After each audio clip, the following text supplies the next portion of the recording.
할렐루야. 2월 17일 2022년 목요 새벽 예배를 시작하겠습니다. 제목으로는 죄의 거부는 회개로부터고요.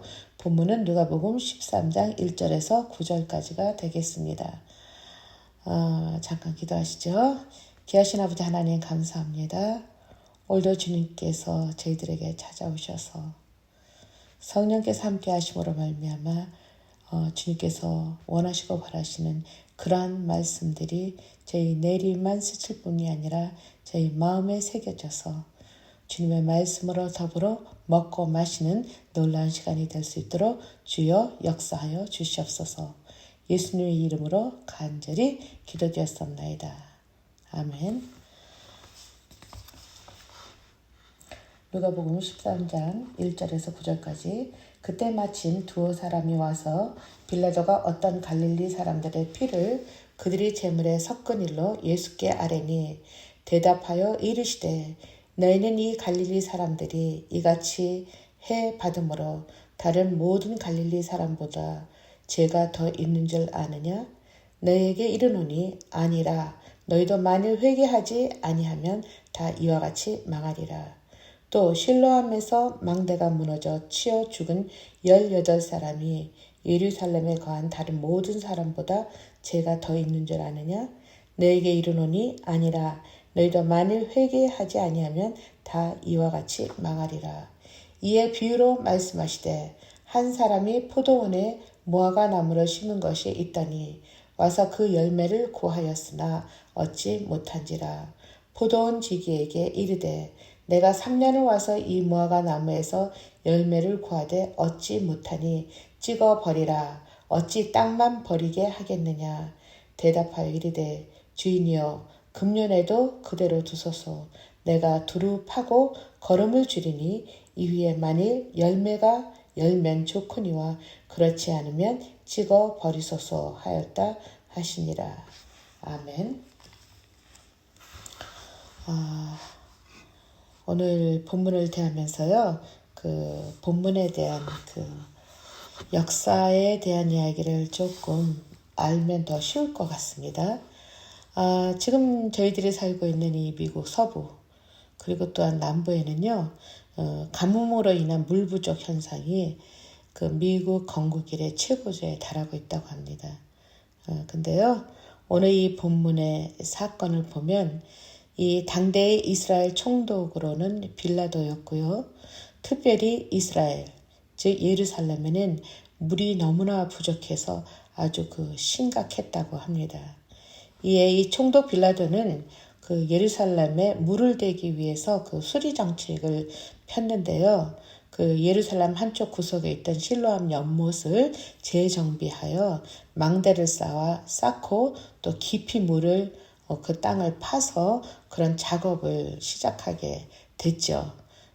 그런데 문제는 그 공사비가 어마어마하게 들게 되자 이 빌라도는 공사비 충당을 그 성전의 돈으로 하겠다고 결정을 내리게 됐죠.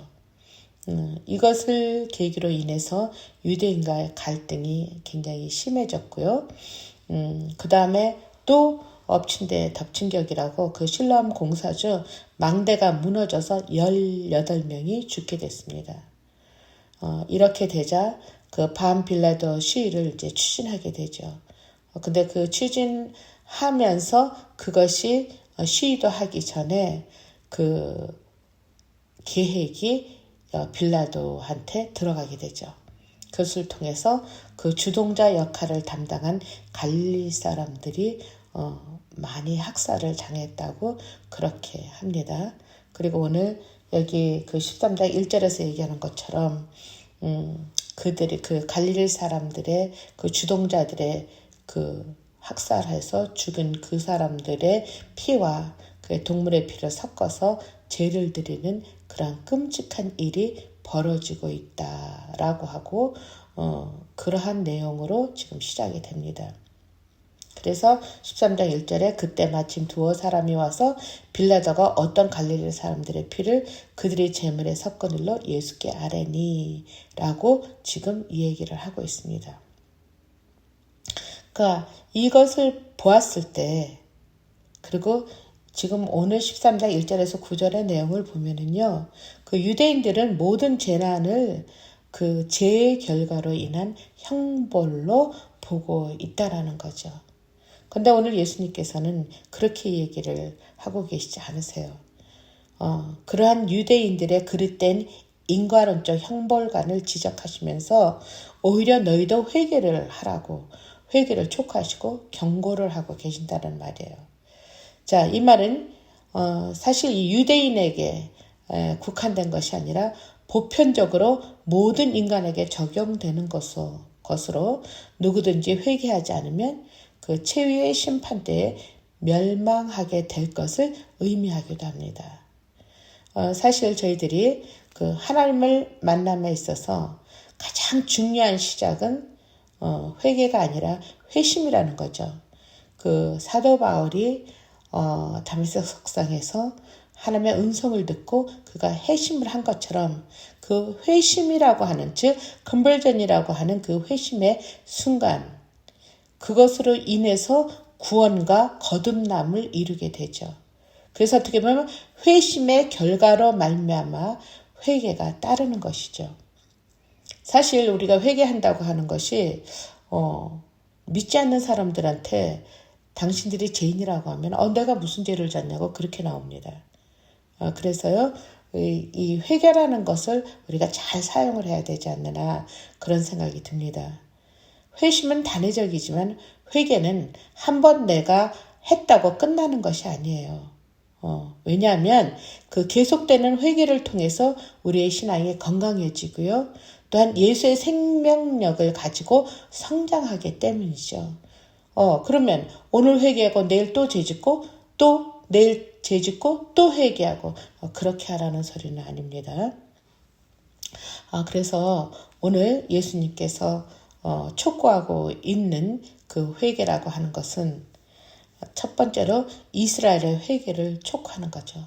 그러니까 그 당시의 유대의 종교 시절부터 시작해서 그리스도 예수를 받아들이지 못하는 그런 모든 무리들을 향해서 회개를 촉구했다고 그렇게 생각하시면 될 것 같아요. 그래서 여기에서 그 열매를 맺지 못한 무화과 나무의 비유로 주인은 그 하나님, 그죠? 그 다음에 무화과 나무는 이스라엘을, 그리고 열매는 참된 회개를, 그리고 포도원 지기는 예수님을 의미하고 있으면서 이것을 시사를 하고 있습니다. 그래서 회개의 중요성을 얘기하는데 여기에서 회개는 너희들의 죄값만을 회개하라는 것이 아니다라는 거.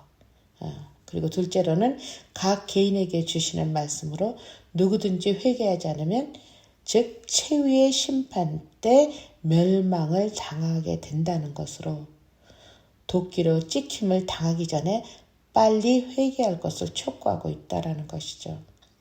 자, 이렇게 보면 회개하지 않으면 죽고 벌을 받고 저주를 받고 망하는가?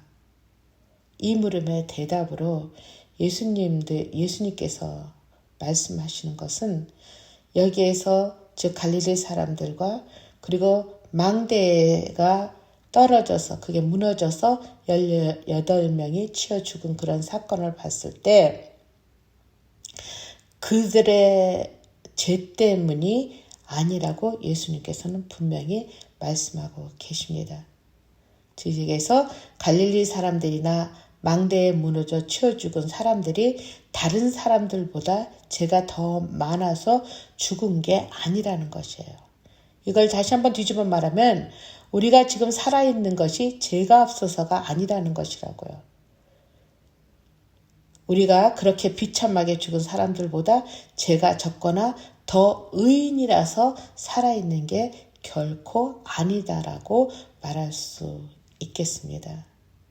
그래서 바로 이것이 은혜가 아닌가라고 그렇게 해석을 하면 좋을 것 같습니다.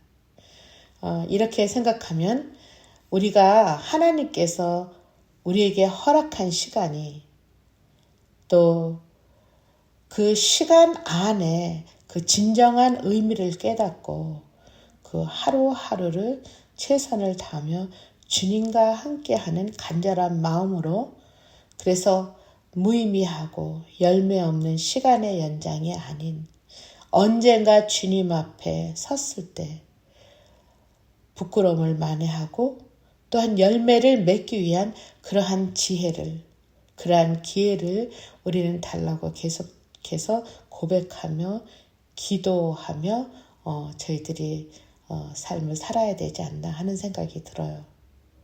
그래서 회개라고 하는 이 부분에 대해서 우리가 조금 더 민감하게 생각하며, 아서 핑크의 말로 우리가 보면 회개에서 죄를 깨닫고 죄 때문에 슬퍼하며 그 마음의 행실로 죄를 거부하는 것이라고 그는 이야기를 하고 있잖아요.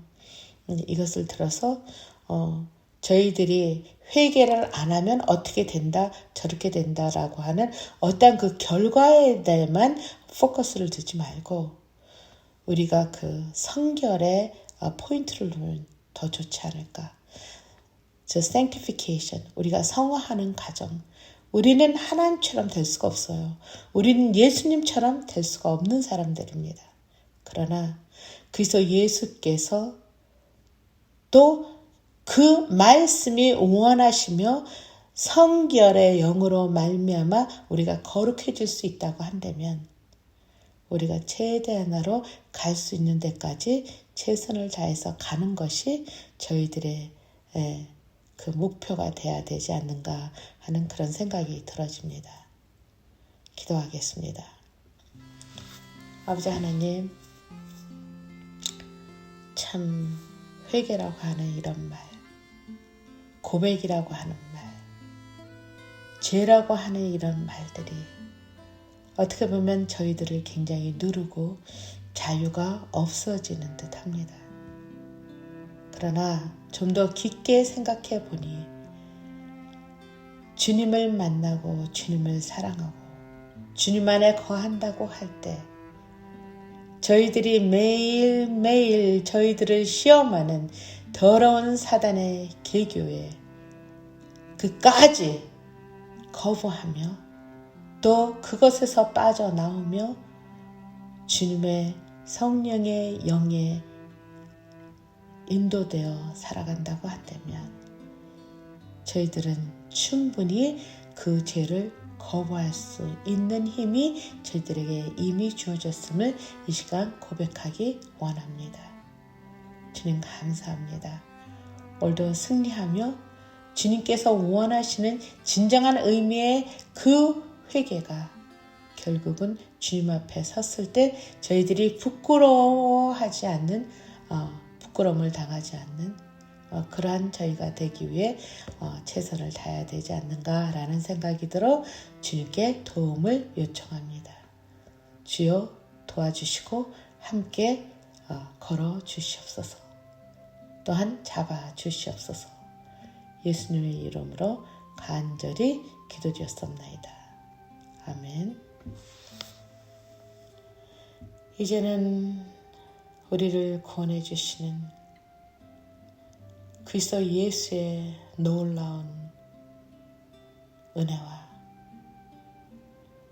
하나님이 저희를 생각하시고 저희들 편에 서 계시며 그 사랑으로 저희들을 안아주시고 또한 성령의 교통하심으로 감화 감동 그 놀라우신 영역이 저희들의 삶 속에서 늘 주님과 더 가까이 갈 수 있도록 하나님의 뜻 안에 온전히 순종하며 나아가기를 원하는 우리 아름다운 교회 모든 성도님들과 오늘 이 예배를 같이 드리는 모든 당신의 자녀들을 위해 영원히 함께 하시기를 간절히 축원하옵나이다.